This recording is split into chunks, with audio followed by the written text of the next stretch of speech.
Hello, viewers. Welcome to your favorite Chandamama story in search of a bride. Vishwanath was a wealthy landlord of Vikashpuri. He was quite anxious that he found a suitable bride for his son Damodar, who was now of marriageable age. The boy was quite handsome and well educated. Being the only child, he could be expected to inherit all of his father's wealth. He was thus a most eligible bachelor. His father had no doubt that the bride should be beautiful and accomplished.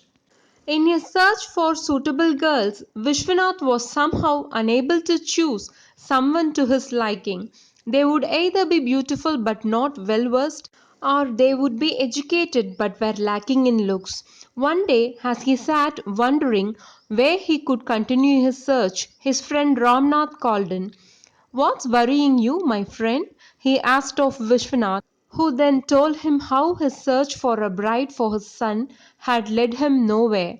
Whether it is a bride or a boy, in the case of marriages, one should give more weight to character and behavior than to looks or education, opined Ramnath. If you agree with my views, I would suggest that you go to Udaipur, where my friend Harihar has a daughter called Hemlata. From what I know of her, she is well behaved, she has good features, though she may not be a beauty, and she has good education. I would advise you to go and take a look at her. I am sure you will find in her all the attributes you wish for in a daughter in law. Vishwanath took Harihar's address from Ramnath, and after a couple of days he started for Udaipur. He enquired with several people and somehow reached Harihar's house. As it had rained the previous night, the pathway to the portico was full of slush and mud. He could not avoid stepping on the slush, but managed to go up to the steps. He saw a young girl at the portico. "Please bring me some water to wash my feet. I could not help stepping on the slush," he said. "Of course I shall bring water, but first tell me, have you really come in search of this house?" asked the girl politely. "I wish to meet Harihar. Isn't this his house?" queried Vishwanath. "Yes, this is his house," said the girl. "Please wait here. Let me go and get water for you to wash your feet." She then went inside and brought water in a mug and handed it to Vishwanath. "My father is in. He'll meet you presently." Vishwanath washed his feet and hands and wiped them with the towel handed to him by the girl. "Do tell me, why didn't you bring me water when I first asked for it? Instead, you wanted to know whether I was actually searching for this house.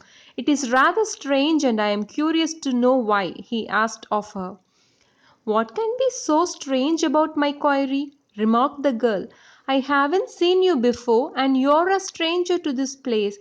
Suppose this is not the house you were searching for, you would be going back your way through the slush and mud. In that case, there was no point in your washing your feet here. The water would just have gone waste.